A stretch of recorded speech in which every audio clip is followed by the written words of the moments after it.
that was a demonstration of the what we can do with the procedural planet V2 technology. Let me just go to the next slide.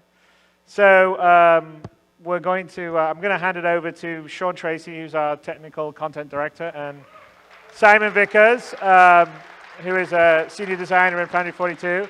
And we're going to sort of open up the curtain a little bit. They're going to get in the editor, and they're going to sort of zip you around the planet we built for this, which will be a planet that will be in Star Citizen eventually. It's just not in the Stanton system. And so I can kind of show you some features behind it, and then there'll be a deeper dive done by the German office. So I'll hand you over shortly. And I have to say that that last thing was the first time I've ever seen it in any time we've done that playthrough, but that's live demos for you. So Sean, over to you. Awesome. Thanks, Chris. Hey, everyone. How's it going? All right. So, yeah, you guys know I get excited about this stuff all the time. So they thought they'd put a mic in front of me, and actually, like, usually I write down bullet points of what to say. I actually have bullet points of what not to say. So that's going to be good stuff. So I wanted to show you some behind the scenes. They want to see your screen up there. Very good.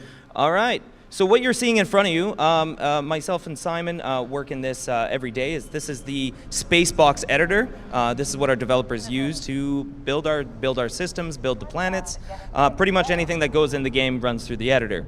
So you might recognize Port Olisar, but what you probably haven't seen before is the planet that's sitting there underneath. So one of the big things that we had to do with the CryEngine, and I get asked this a lot of times, like, what did we change from the CryEngine? Did we just take that and start plopping models into it or whatnot? Not at all. The terrain system had to be completely rewritten. So one of the biggest things that it needed to support, of course, was spherical terrain, like you're seeing up there. One of the other things it had to do was go up to a planetary scale. Now, the CryEngine terrain system was actually really good in the first place, but it was designed for, you know, a flat 8-kilometer sort of area. And not a true planet. So one of the other things is all this stuff is runtime generation. So all of it is happening in real time right in front of you. You saw we had the frame counter up in the top right for the entire demo there. And that's something that you know, any engineer, any artist, anybody working on the demo can really be proud of, because that frame rates of that level are hard to get when you're trying to do content to this fidelity. So one of the other things that you saw was the seamless transition from space to first-person ground. I haven't seen any other project or any other game, to that matter, that has the sheer range of scale that we have. So when you get really up close on the first-person terrain, it looks like you're down on the terrain. It's not blotchy. It's not too big. You don't get all screwed up with the scale.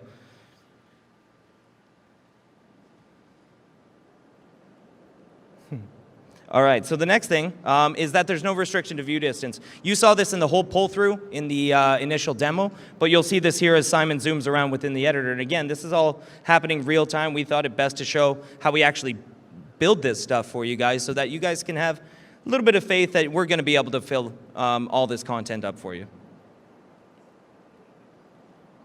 So one of the things we like to do is just kind of show the scale, because the scale is really hard to wrap your mind around. Even as a designer, it can be very jarring when you go from just a centimeter level of precision all the way out to thousands and thousands of kilometers. So he plopped a character in there just to give you an idea of what you're actually looking at, because it can be easy to get sort of a God complex when you're looking at this kind of stuff. All right, so I think we're going to go find a little area here and do a little bit of work, because one of the biggest and most powerful pieces of the tools, and it's probably what we work on the hardest, is that it's artist guided, but it's procedurally generated. So the artist can still have this really fine-tuned control over the areas that they want, but we can do it on such a massive scale, and they can even go in afterwards and sort of tweak up the objects. So you'll see he's actually just creating more landscape. We actually use an ecosystem technology to do this. So I'm going to let Simon paint a little bit of terrain here.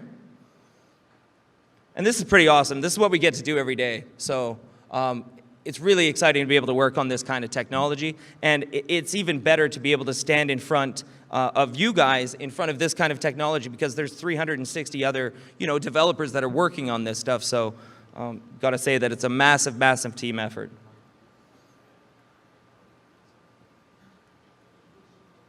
All right, so what he's actually doing is taking down different ecosystems. The ecosystem is kind of like a high-level visual representation of a classic level, of a classic game level, really. So the ecosystem defines things like the general terrain shape. So whether it's desert, whether it's mountains, whether it's ocean. It also defines some of the main feature terrains, things like erosion or valleys and trees. And you can see as he paints around, it changes all the ecosystem underneath.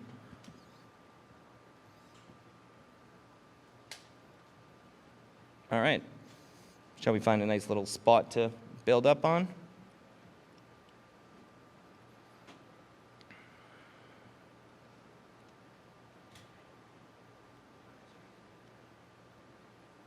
So while Simon looks for a little spot here, just to let you know, the planets are made out of all these ecosystem tiles or chunks, and it's made out of thousands of these chunks, and we can modify them again on a really, really macro scale, so on a planetary scale, or on a very, very micro sort of scale.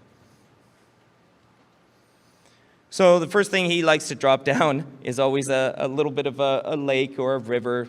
So of course we've got the water support that we wanted to, but we had to actually rewrite the whole ocean and water volume system in the CryEngine to be able to support, again, this spherical level terrain. And as you can see, the results are actually really, really good.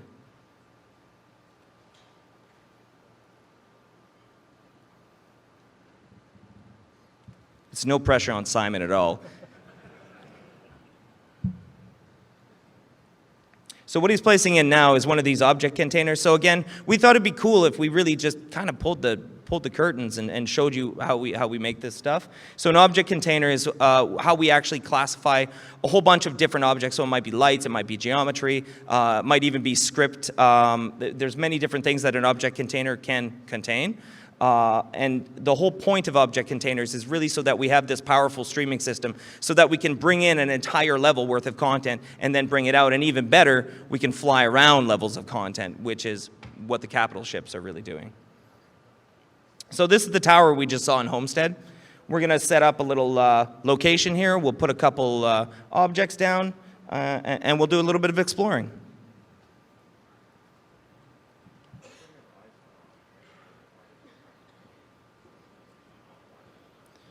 So you see how quickly the designer actually controls the procedural distribution of the trees, grass, groups of objects. And this isn't restricted to vegetation, right? You can do this with rocks. You can do this with grass. You can do this with buildings, maybe, question mark. We'll get to that at some point, I'm sure.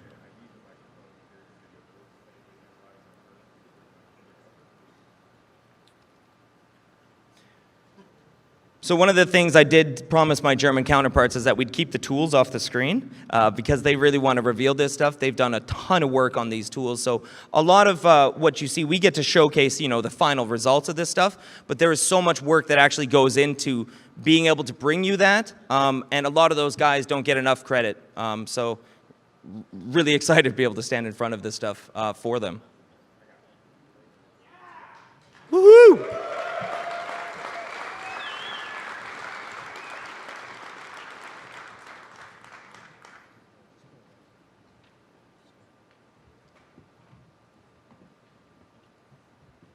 So he's dressing up the scene a little bit. He's trying to make it a little bit nicer looking.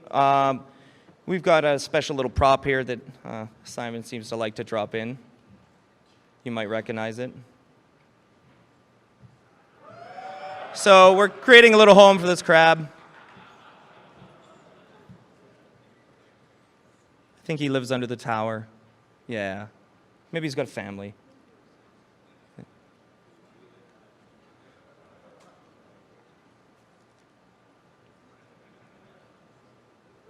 Yeah, it's a daddy crab, you know.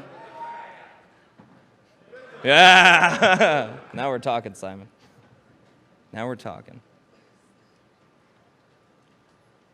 So that gives you a really good idea of, you know, this took what, maybe, you know, 5-6 minutes, and we were able to build up just a little section. Now, you know, this isn't about to ship out to you guys looking exactly like this, but again, it shows. Oh, I thought he was mad. We would ship it, Simon. We would ship it. You would all play it, I'm sure. So again, we need to be able to create this content super quickly, but still have that artist input, because if you don't have that artist input, eventually you end up with very generic looks, and we can't give you these moments that we really are excited to share with you. So what do you think? Should we show that? All right, so the last little bit of this is kind of a fun bit. Is in a lot of game levels, the thing is that you're in a skybox. Like, what is so hard to wrap your head around is that that's not a skybox. That's actual atmosphere scattering that's happening. The sky is blue because the light scatters, right? So let's just kind of prove that to you. Those little sprites in the sky, they're not really sprites. Those are other planets. So let's see if we can explore one of those. One of the other cool things, anyways, just about our editor in general, you saw that while he's developing, he can actually just jump in and start actually playing the game directly from it. It's a super powerful tool. You won't iterate too much on stuff. If you have to shut down, take 5 minutes to reload some other executable, then you come back to your editor. Being able to just minutely change thing after thing after thing and jump in and try it again and jump in and try it again and jump in and try it again gives you really polished content.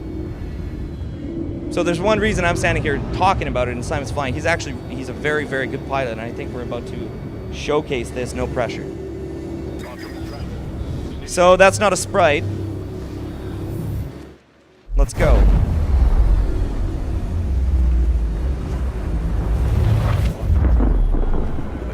All right. So a little bit of a different looking planet here. So this is kind of showing off a little more of the exotic ecosystem that we can do, and we barely just scratched the surface on how far we can really take the exotic bits. These are sulfur lakes. This place probably just stinks. I mean, it's super hot. The sunset, though, that you can see, again, with the atmosphere scattering, we get this for free. Not for free. I mean, somebody worked very, very hard on it, Carson Wenzel. But in terms of actually running in the game, when the sun comes down on the horizon, yeah, we're going to get that scattering. We get natural day-night cycles because, well, the planet's rotating. So you see they're doing a bit of mining here, but he's brave. All right.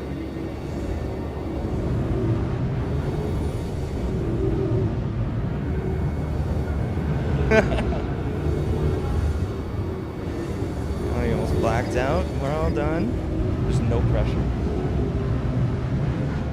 But we really wanted to show you, again, like, without having too big of a demo put around it, we wanted to show you how we kind of, level design jazz, Simon called it earlier, just something a little bit improv. And, oh, what's this? That's somebody's finding information with us. Let's wrap this up. Yeah, there was no...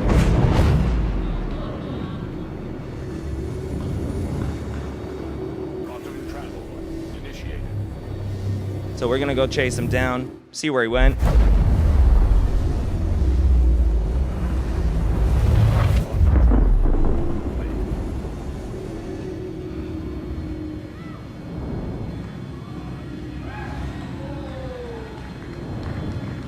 So it's an interesting ship there. All right, so we've given away